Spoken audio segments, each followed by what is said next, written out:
Assalamualaikum warahmatullahi wabarakatuh.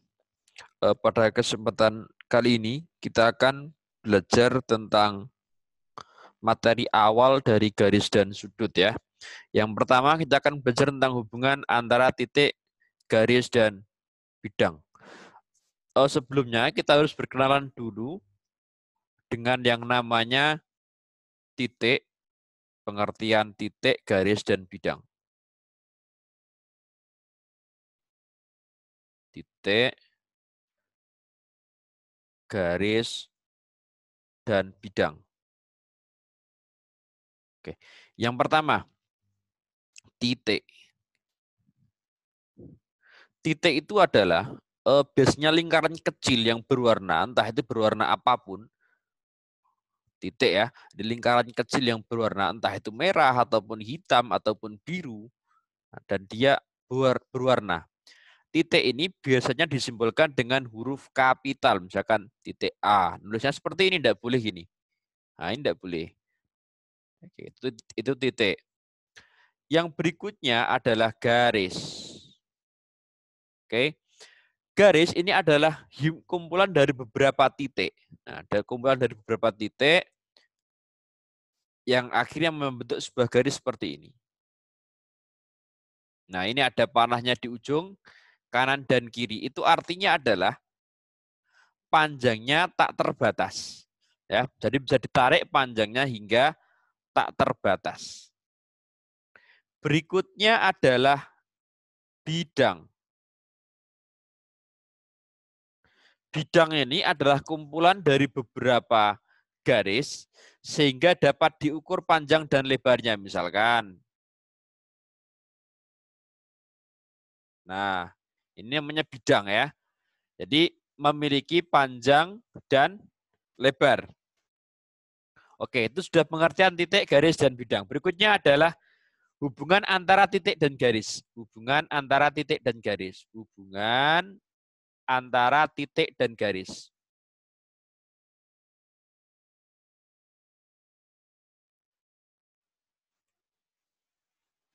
Yang pertama,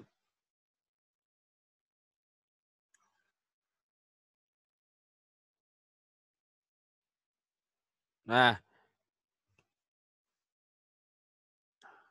garis itu disimpulkan dengan huruf kecil, misalkan garis M. Nah, ini garis kecil. Oke, ini titik A di sini. Ini berarti artinya ini garis G katakanlah. Berarti titik berada pada garis atau titik terletak di garis. Titik terletak pada garis. Oke. Berikutnya kalau titik terletak di luar garis. Terletak di luar garis. Nah, titiknya di sini. Nah, ini namanya titik terletak di luar garis. Berikutnya adalah hubungan antara titik dan bidang.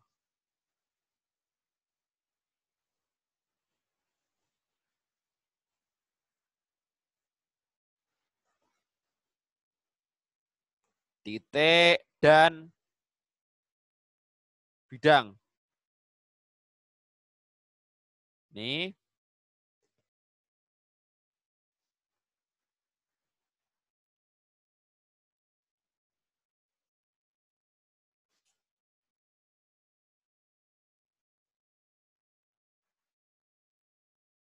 Gambar pertama itu menunjukkan adalah titik terletak di dalam bidang atau pada bidang. Sementara gambar kedua itu artinya adalah titik terletak di luar bidang. Oke, sekarang saya hapus dulu. Berikutnya adalah hubungan antara garis dan bidang.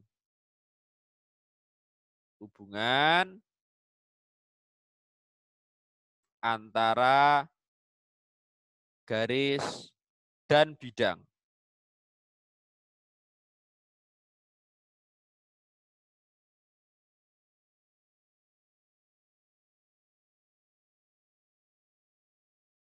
Oke. Yang pertama, garis terletak pada bidang. Nah, gambar 1, garis terletak pada bidang. Yang kedua, garis terletak di luar bidang. Nah, ini garis terletak di luar bidang. Garis pada bidang. Di luar bidang.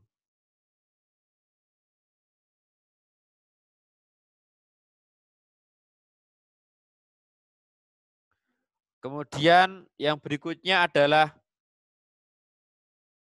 ini garis penembus bidang ya. Oke, garis penembus bidang. Sebentar, gambarnya saya ganti dulu. Gini. Jadi gini, ini ada terusannya. Ini ada terusannya ke bawah. Nah, ini artinya adalah garis menembus bidang. Garis menembus bidang. Oke. Oke, berikutnya adalah kita akan berkenalan tentang jenis-jenis garis. Jenis-jenis garis. Yang pertama garis itu sendiri tadi ya, jadi tidak memiliki awal, tidak memiliki ujung.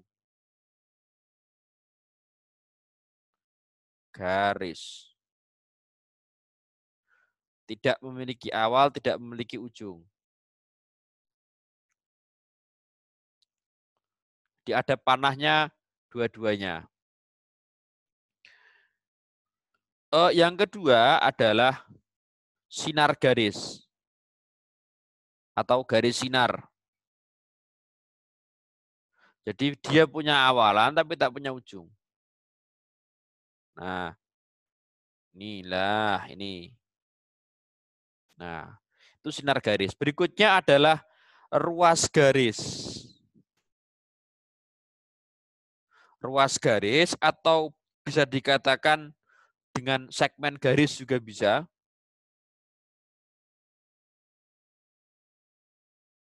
Ya, segmen garis atau bisa juga dengan elemen garis. Oke. Ini memiliki awal dan memiliki ujung. Ada titiknya di ini titik ya, bukan panah. Nah, ini ada titik, ada titik. Nah, itu jenis-jenis garis. Berikutnya, setelah tadi kita telah belajar tentang hubungan antara titik, garis, dan bidang, berikutnya kita belajar tentang kedudukan dua garis. Kedudukan dua garis.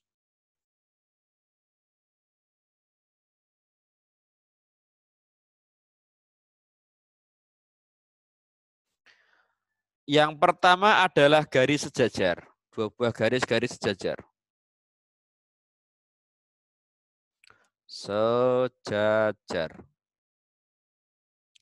Garis sejajar itu artinya adalah garis yang dua buah garis dikatakan sejajar jika terletak pada satu bidang, arahnya sama, kemiringannya sama. Artinya apa? Dua buah garis itu diperpanjang sampai manapun tidak akan bertemu. Ya, cirinya adalah ketika dua buah garis itu diperpanjang sampai manapun, dua buah garis itu tidak akan bertemu. Itu namanya garis-garis dua buah garis yang sejajar.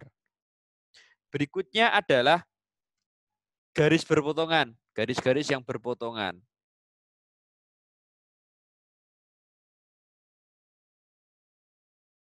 Nah, dia bukan garis sejajar, terletak pada satu bidang tapi bukan sejajar. Contohnya,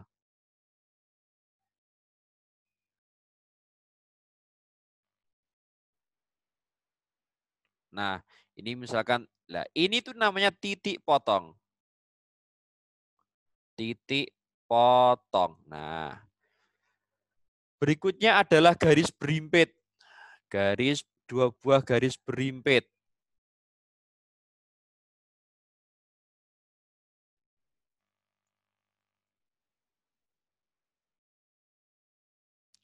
Berhimpit ya. Jadi kalau bahasa Jawanya dempet gitu ya. Oke, jadi di sini ada 2 buah garis. Nah, ini katakanlah garis G, yang satu garis H begitu. Nah, ini namanya garis berimpit. Berikutnya lagi adalah garis bersilangan. Garis bersilangan.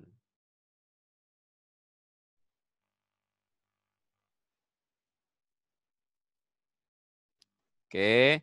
Jadi kalau garis bersilangan itu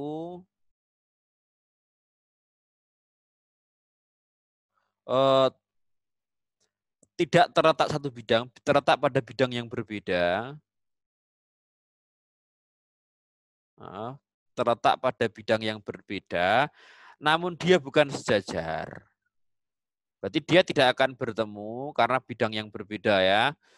Dia tidak akan pernah bertemu, dia juga bukan sejajar. Itu namanya garis bersilangan. Oke, berikutnya kita akan belajar tentang kedudukan sifat-sifat garis sejajar. Sifat-sifat garis sejajar. Jadi kalau ada sebuah garis ini, ada sebuah garis, di luar ada titik. Nah, di sini. Dari sebuah titik itu ya hanya dapat dibuat satu buah garis sejajar ya di luar garis ya. Misalnya garis G. Ini ada titik A. Dari titik A ini hanya dapat dibuat sebuah garis sejajar. Tidak bisa dibuat garis sejajar sebanyak mungkin, tidak bisa. Hanya dapat dibuat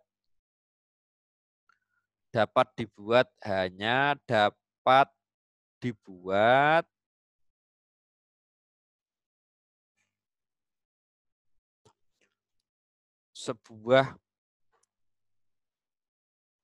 garis sejajar dari sebuah titik di luar garis.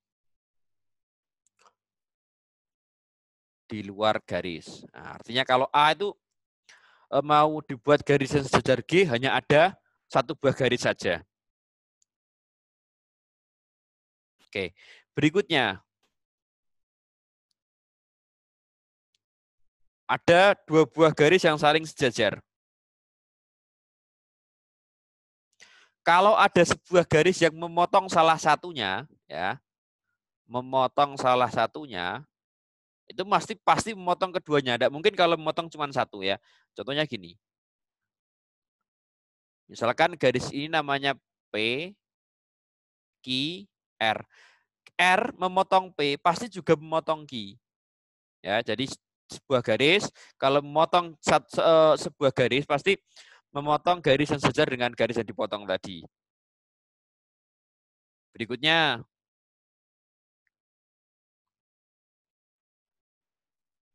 sifat yang berikutnya adalah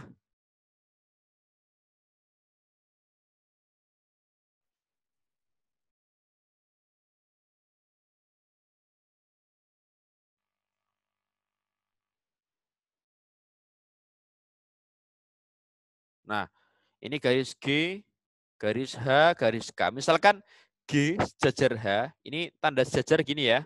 Garis G sejajar H. Nah, dan H sejajar K. Nah, H sejajar K. Berarti ketiga garis ini saling sejajar. G juga sejajar K berarti. Itu ya. Jadi kalau ada sebuah garis sejajar dengan yang lain, pasti sejajar dengan sejajarnya garis yang tadi ya. Jadi contoh G sejajar dengan H. Sedangkan H sejajar dengan K. Berarti G juga harus sejajar dengan K. Jadi demikian ya. Oke. Berikutnya, untuk latihannya, tugasnya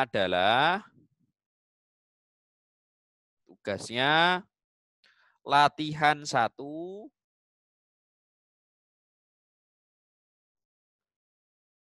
halaman 26. Halaman 26 ya, nomor 1 sampai 5. 1 sampai 5. Demikian pembahasan mengenai tentang materi kedudukan garis, titik, dan bidang. Sekian, wassalamualaikum warahmatullahi wabarakatuh.